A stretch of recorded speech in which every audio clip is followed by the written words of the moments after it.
जय हिंद प्यारे साथियों। अगर आप यू पुलिस कांस्टेबल की तैयारी कर रहे हो, अगर आपको 37 में से 37 प्रश्न हिंदी में सही करने हैं तो ये वीडियो आपके लिए सबसे ज़्यादा महत्वपूर्ण होने वाले। तो इस वीडियो को आप लोग शुरू से लेकर के एंड तक पूरा देखिएगा और प्रैक्टिस सेट को पूरा करने के बाद कमेंट बॉक्स में आप लोग अपना स्कोर जरूर शेयर करो कि आपने 37 में से कितने प्रश्न सही किए और ये वीडियो आपको कैसी लगी। इस वीडियो को ज़्यादा से ज़्यादा अपने सभी दोस्तों के पास शेयर कीजिएगा और चैनल को आप लोगों ने अभी तक सब्सक्राइब नहीं कर रखा होगा तो चैनल को आप लोग जरूर सब्सक्राइब कर लीजिएगा। तो फिर चलिए शुरू करते हैं आज का अपना यूपी पुलिस कांस्टेबल री एग्जाम के लिए सबसे अधिक महत्वपूर्ण हिंदी के 37 अति महत्वपूर्ण प्रश्नों की ये क्लास।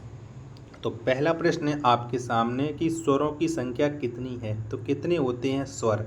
तो स्वरों की जो संख्या है वो होती है टोटल 11। क्या होती है? 11 होती है। ए का ए ऑप्शन देने वाले सभी लोगों का ये एकदम से करेक्ट आंसर हो जाएगा। दूसरा प्रश्न है आपके सामने कि दिए गए वाक्य में उपयुक्त विराम चिन्ह का चयन कीजिएगा।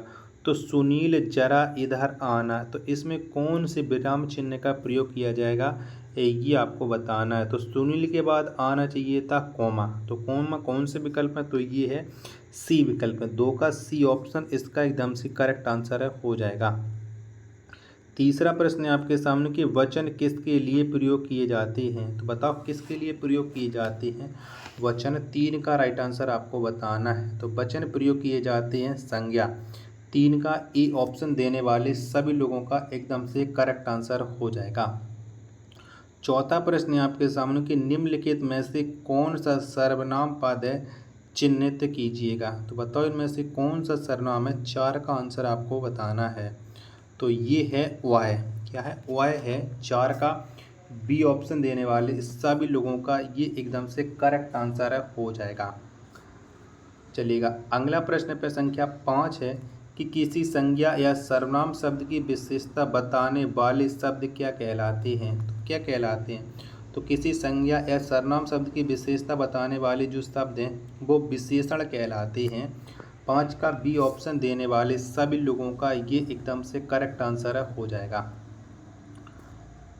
छठवां प्रश्न है आपके सामने कि मुख्य क्रिया के अर्थ को स्पष्ट करने वाली क्रिया को क्या कहते हैं। तो बताओ इसे क्या कहा जाता है। तो इसे कहा जाता है सहायक क्रिया। छठवां का डी ऑप्शन इसका एकदम से राइट आंसर हो जाएगा। सातवां प्रश्न है आपके सामने कि निम्न में अव्यय है। तो बताओ इनमें से कौन सा अव्यय है। तो आहाय। क्या? आहाय ये अव्यय है। 7 का सी ऑप्शन इसका एकदम से करेक्ट आंसर हो जाएगा। आठवां प्रश्न है आपके सामने कि लिंग के आधार पर असंगत युग्म है। तो बताओ कौन सा इसमें लिंग की दृष्टि से एकदम से गलत है। 8 का राइट आंसर क्या हो जाएगा। तो सांप का सांपिन बिल्कुल गलत लिखा हुआ है। 8 का राइट आंसर हो जाएगा ऑप्शन संख्या डी एकदम इसका करेक्ट आंसर हो जाएगा। आपको सांप का स्त्रीलिंग बताना है ये आप कमेंट बॉक्स में। नौवां प्रश्न है आपके सामने कि इनमें से एक वचन बहुवचन का कौन सा युग्म सही नहीं है। यानी एक वचन बहुवचन है वो कौन सा गलत लिखा हुआ है ये आपको बताना है। 9 का राइट आंसर क्या हो जाएगा। तो आंसू आंसुओं ये बिल्कुल गलत है। आंसू का एक वचन और बहुवचन हमेशा एक ही रहता है। 9 का ए ऑप्शन करेक्ट आंसर हो जाएगा। 10वां प्रश्न है आपके सामने कि रमेश घर आया इस वाक्य का संदिग्ध भूतकाल में रूपांतरण होगा। तो बताओ इसका संदिग्ध भूतकाल क्या हो जाएगा। 10 का राइट आंसर। तो रमेश घर आया होगा ये इसका संदिग्ध भूतकाल में रूपांतरण हो जाएगा। 10 का डी ऑप्शन इसका एकदम करेक्ट आंसर। 11वां प्रश्न है आपके सामने किस वाच्य में क्रियाएं सदैव एक वचन पुल्लिंग तथा अन्य पुरुष में होती हैं। तो बताओ ये किस वाच्य में होती हैं। 11 का राइट आंसर। तो ये हमेशा होती हैं भाववाच्य में। 11 का ऑप्शन संख्या सी एकदम इसका राइट आंसर हो जाएगा। 12वां प्रश्न है आपके सामने कि आचार्य कोश्री दास वाजपेयी के मत से हिंदी में कितने कारक हैं। किशोरी दास वाजपेयी के मत से हिंदी में कितने वाच्य हैं। बताओ 12 का राइट आंसर। तो केशोरी दास के अनुसार हिंदी में जो वाच्यों की संख्या है कार्यों कारक की जो संख्या है वो है आपकी 6 कारक हैं किशोरी दास वाजपेयी के अनुसार। 13वां प्रश्न है आपके सामने कि इनमें से अंगरखा शब्द क्या है। बताइए कौन सा शब्द अंगरखा।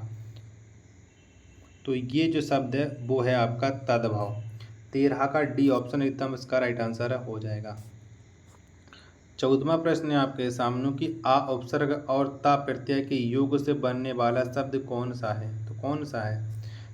14 का राइट आंसर क्या हो जाएगा, तो आ उपसर्ग और ता प्रत्यय से बनने वाला जो शब्द है वो है असहनशीलता। 14 का डी ऑप्शन इसका एकदम राइट आंसर है हो जाएगा।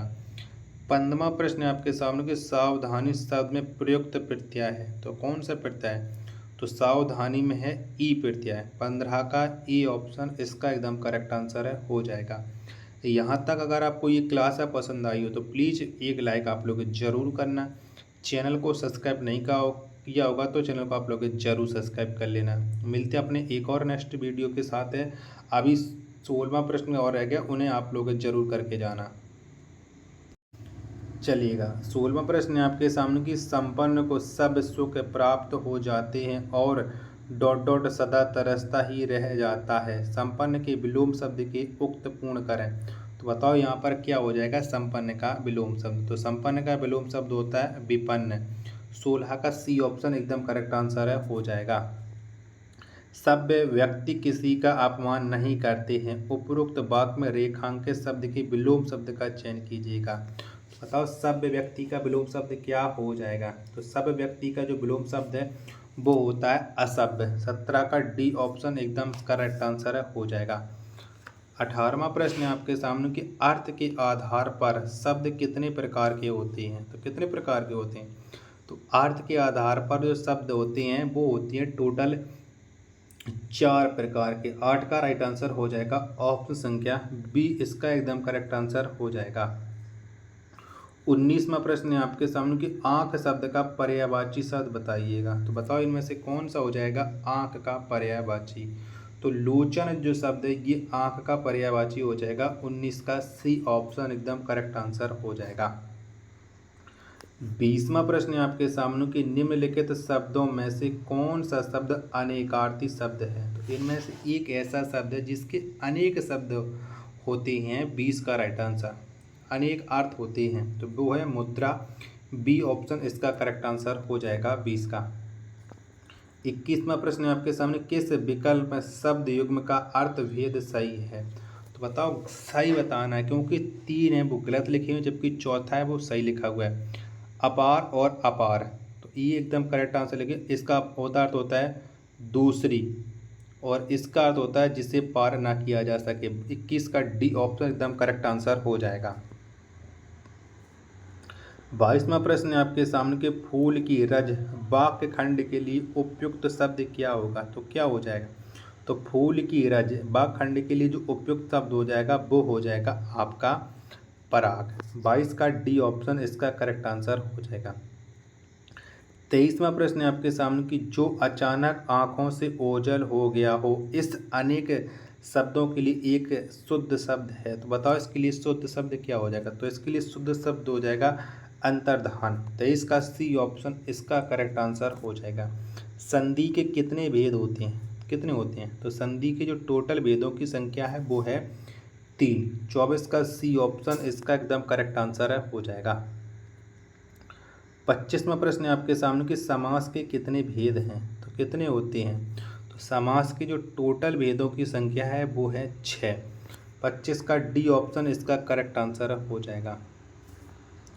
चलिएगा 26वां प्रश्न है आपके सामने कि वर्तनी की दृष्टि से शुद्ध वाक्य का चयन कीजिएगा। तो बताओ इनमें से वर्तनी की दृष्टि से कौन सा शुद्ध है यानी सही है। 26 का आंसर आपको बताना है, तो वो है वक्त निकल जाता है पर बात याद रह जाती है। ये एकदम शुद्ध लिखा हुआ है। 26 का सी ऑप्शन करेक्ट आंसर हो जाएगा। चलिएगा 27वां प्रश्न है आपके सामने कि निम्नलिखित में से उद्दीपन का कार्य कौन करता है, तो बताओ कौन करता है उद्दीपन का कार्य, तो उद्दीपन का कार्य करता है प्रेम पात्र की मधुर वाणी। 28 का ए ऑप्शन एकदम राइट आंसर हो जाएगा। 27 का राइट आंसर हो जाएगा ऑप्शन संख्या ए। 28वां प्रश्न है आपके सामने कि छप्पाई में होते हैं, तो बताओ छप्पाई में कितने चरण क्या होता है, तो जो छप्पा है इसमें प्रथम 4 चरण रोला के और अंतिम 2 चरण उल्लाला के होते हैं छप्पा में। 28 का ए ऑप्शन एकदम करेक्ट आंसर हो जाएगा। 29वां प्रश्न है आपके सामने कि जिन पंक्तियों में एक ही उच्चारण स्थान से उच्चारित होने वाले वर्णों की आवृत्ति होती है तो वहाँ कौन सा अलंकार होता है, ये आपको बताना है 29 का। चारों विकल्प हैं वो आपकी स्क्रीन पर सो रहा है, तो फटाफट से 29 का आंसर आप लोग बताइएगा। तो यहाँ पर जो अलंकार है वो होता है श्रुत्यानुप्रास अलंकार। 30 का बी ऑप्शन एकदम इसका राइट आंसर हो जाएगा।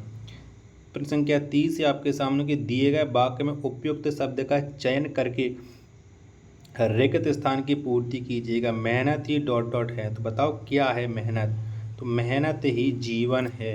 30 का ए ऑप्शन देने वाले सभी लोगों का राइट आंसर हो जाएगा। 31वां प्रश्न है आपके सामने कि कंगाली में आटा गीला लोकोक्ति का सटीक अभिप्राय है, तो बताओ क्या हो जाएगा। तो कंगाली में आटा गीला, इस लोकोक्ति का अभिप्राय होगा कष्ट पर कष्ट आना। 31 का बी ऑप्शन करेक्ट आंसर हो जाएगा। 32वां प्रश्न है आपके सामने कि बोए पेड़ बबूल का आम कहाँ से होए, तो लोकोक्ति का सही अर्थ है। बताओ इस लोकोक्ति का सही अर्थ क्या हो जाएगा। तो इस लोकोक्ति का सही अर्थ होता है जैसा कर्म करोगे वैसा फल मिलेगा। 32 का बी ऑप्शन इसका एकदम करेक्ट आंसर हो जाएगा। 33वां प्रश्न है आपके सामने कि भक्ति काल को हिंदी साहित्य का स्वर युग इनमें से किसने कहा है, तो बताओ किसने कहा है हिंदी स्वर युग। तो ये कहा है श्याम सुंदर दास ने। 33 का डी ऑप्शन एकदम इसका राइट आंसर हो जाएगा। तो साथियों अब 34 से लेकर के 37 तक है गद्यांश, तो गद्यांश इसके कर देने को गद्यांश से सभी अभ्यर्थी प्रश्न हर एक प्रश्न को सही कर लेते हैं। तो जितने प्रश्न कराए 33, इन 33 में से आपने कितने प्रश्न सही किए कमेंट बॉक्स में आप अपना स्कोर जरूर शेयर कीजिएगा। अगर आपको ये प्रैक्टिस सेट पसंद आया तो प्लीज़ वीडियो को एक लाइक आप लोग जरूर कर देना। चैनल को सब्सक्राइब नहीं कर रखा होगा तो चैनल को आप लोग जरूर सब्सक्राइब कर लीजिएगा। मिलते फिर अपने एक और नेक्स्ट वीडियो के साथ, तब तक के लिए धन्यवाद। जय हिंद, वंदे मातरम।